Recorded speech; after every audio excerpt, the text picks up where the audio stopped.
La commission chargée d'analyser les pièces du Premier ministre nommé et des membres du cabinet ministériel n'a toujours pas finalisé son rapport en raison du fait qu'elle n'a pas encore reçu les informations sollicitées de la Cour des comptes.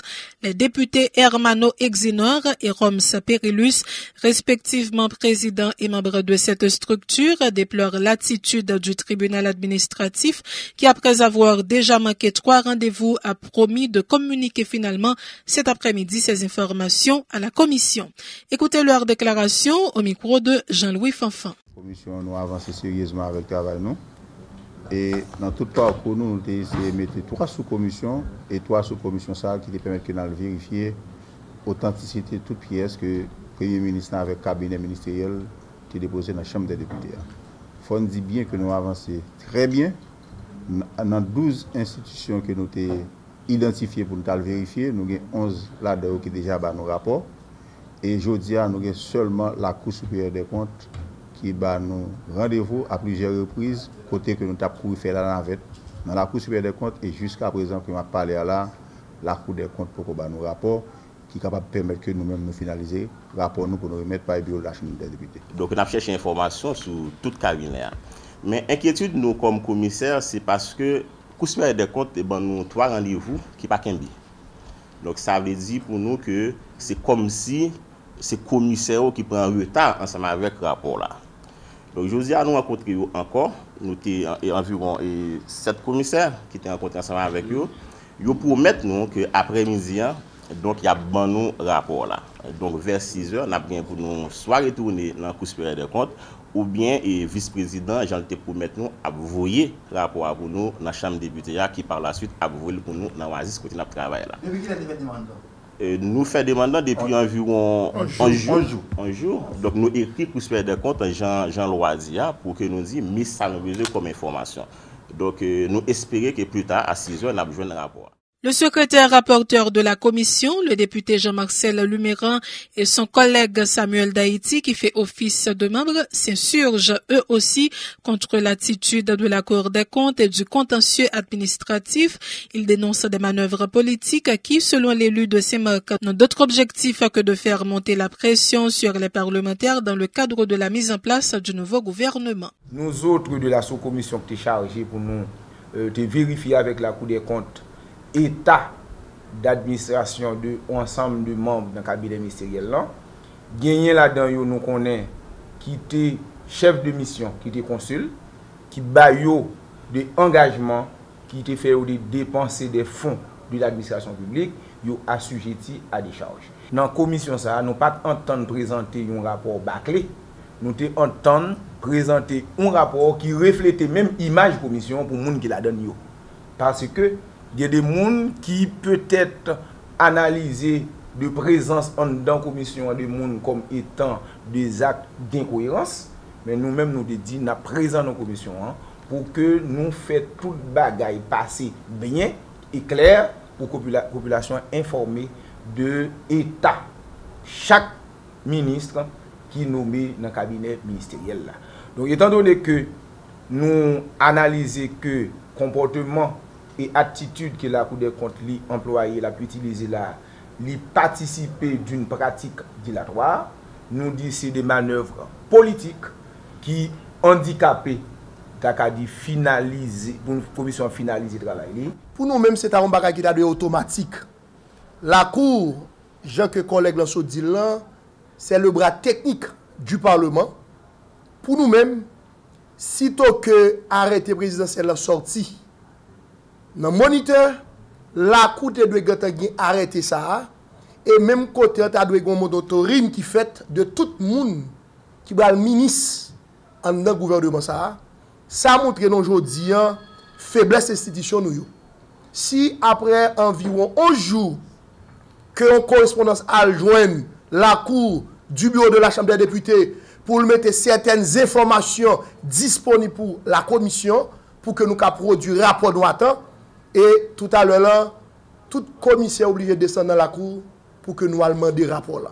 Donc, pour montrer que Jean-Collègue se dit là, il y a une question de politique cap jouer pour que le commissaire prenne temps pour ne pas remettre rapport et laisse ça pour que la population haïtienne accueille nous. Donc, je veux dire, toute affaire non libre, simplement, on attend certaines informations de la Cour pour que nous soyons capables de connaître qui est qui doit gagner des charges, qui est qui pas gagner des charges, pour nous faire une évaluation, pour que nous présenter un rapport devant le bureau de la Chambre des députés et laisser ça pour que le bureau informer l'Assemblée des députés pour qu'elle soit capable de prendre date pour présentation et énoncé politique générale PM là avec cabinet. Déjà 153 jours depuis que le pays est sans gouvernement légitime, le secrétaire d'État à la communication, Eddy Jackson-Alexis, tire la sonnette d'alarme face au retard enregistré dans le processus de ratification de l'énoncé de politique générale du Premier ministre nommé Fritz William Michel. Monsieur Alexis redit que le document est fin prêt. Le PM nommé n'attend que l'invitation du Parlement afin de le présenter. Le secrétaire d'État attire l'attention sur le fait qu'il est plus que nécessaire de doter le pays d'un gouvernement légitime afin d'aborder les différents problèmes auxquels fait face la population. Cela éviterait également de reconduire une nouvelle fois le budget en cours d'exercice pour l'exercice fiscal 2019-2020 et permettrait de créer les conditions favorables à la réalisation des prochaines élections, selon Eddy Jackson-Alexis. Sa déclaration au micro de Judex Velima. Les responsables de plusieurs organisations politiques de l'opposition se montrent satisfaits du déroulement de la manifestation antigouvernementale de mercredi à la capitale. Ils en appellent à la poursuite de la mobilisation jusqu'au départ du président Jovenel Moïse, annonçant une nouvelle manifestation le 24 août prochain. Ils égratignent au passage le porte-parole du secteur dit démocratique et populaire, Maître Michel André. Tour à tour, les déclarations d'Eddy Jean-Louis, Steve Abraham et Edouard Saint-Fleur au micro de Judex Velima.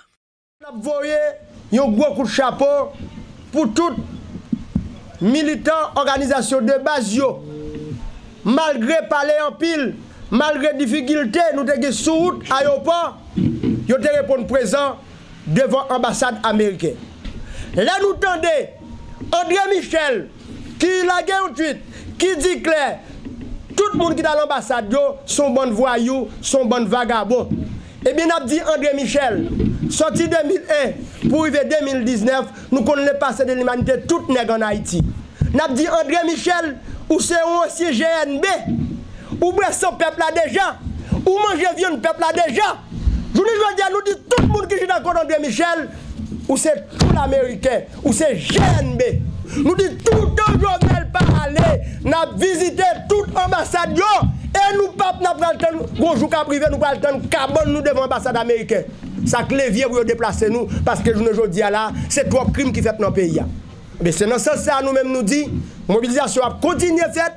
Nous disons nous avons l'autre grosse manifestation encore, c'est 22 août 2019 là. Nous disons c'est ambassade Canada, ambassade de France, bataille la pied, nous disons tout militant politique, assumer responsabilité nous. Nous réitérons volonté nous pour nous continuer à accompagner le peuple haïtien dans la bataille à mener pour nous joindre des pas Jovenel Moïse sous pouvoir, pour que la réalisation du procès Petro-Caribé a fait comme ça doit, pour les gens que Jovenel Moïse a massacré, La Saline, Tokyo, Cité Soleil, Kafoufé, Matissan et Latrier, pour les gens qui ont joué une justice à réparation. Dans ce sens, nous avons demandé au peuple haïtien réveiller, élever, camper, tout partout dans le pays d'Haïti pour nous joindre des pas Jovenel Moïse sous pouvoir. Frappé de mesures de quitter le pays dans le cadre de l'instruction du dossier de la tuerie perpétrée le 13 novembre 2018 dans le quartier de La Saline, Fednel Monchéry et Pierre-Richard Duplan ont contre-attaqué. Le directeur général du ministère de l'Intérieur et le délégué départemental de l'Ouest ont récusé le juge instructeur Chavan-Etienne, a révélé le directeur exécutif du Bureau des avocats internationaux, Maître Mario-Joseph Ivroy, des manœuvres des deux accusés visant à faire traîner le dossier. Le patron du BAI critique également le juge Chavan-Etienne qui mène l'instruction de ce dossier.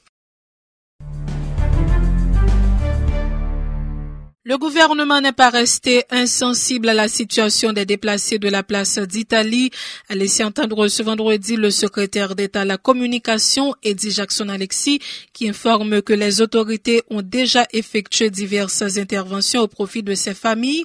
Il a fait entre autres du recensement du nombre de ces déplacés, de l'organisation d'une clinique mobile, de la distribution de kits alimentaires et d'eau potable.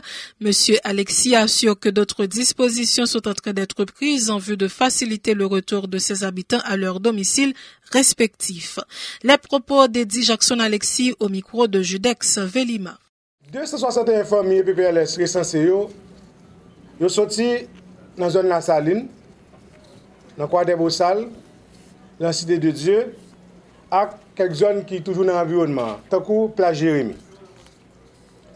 Information EPPLS collectée montre que moun sa yo à vivre sur place d'Italie dans des conditions extrêmement difficiles et a fait face à un paquet de problèmes. Moi, je dis nous, c'est travailleurs sociaux qui étaient enquêteurs et PPLS. Parmi les problèmes, ça a gagné mal cité. Pas de l'eau potable, pas de toilette pour nous faire besoin. Il y a quelques problèmes sanitaires tout recensés. Il y a des gens qui trappent maladie. Donc, maladie peau. Il y a des mesdames qui font infection vaginale. Dans les petits et même dans les grands gens qui sont dans la zone, donc qui sont sur place là, il y a malnutrition. Il y a des gens qui font infection dans l'intestin. Il y a tout problème économique. Les autorités ont posé plusieurs actions pour répondre à la situation que je décris là. Donc, un certain problème, les gens présenté. Dîner pas avec au repas distribuer de l'eau, bay moun yo. Et yo même tout fait une autre évaluation. Donc il y a plusieurs évaluations qui fait donc il y a plusieurs entités dans l'État qui regardent qui gens moun yo à vivre dans la zone là. Avant hier mercredi, le ministère de la Santé publique a réalisé une clinique mobile toujours sur place d'Italie. En pile intervention été faite et l'intervention ça yo nous avons fait engager la police qui a accompagné toute qualité d'intervention qui a faite. Et la police était surtout présente pendant que tu as distribué kits alimentaires par les gens qui sont sur place d'Italie. Parmi les dispositions qui doivent prendre et qui apprennent actuellement là, pour mettre mon nom qui pas trop loin, déplacer sur place d'Italie, il y a renforcer la sécurité dans la communauté où tu vivre avant. Ça qui doit faciliter la réintégration dans la communauté où tu es sorti.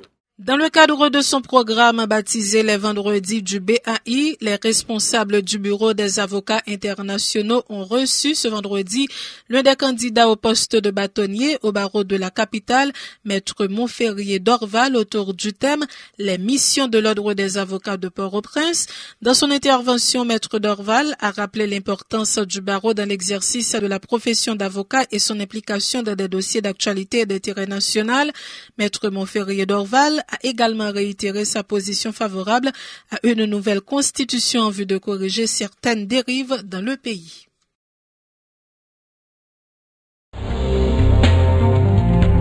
C'est le temps d'une pause à ce journal.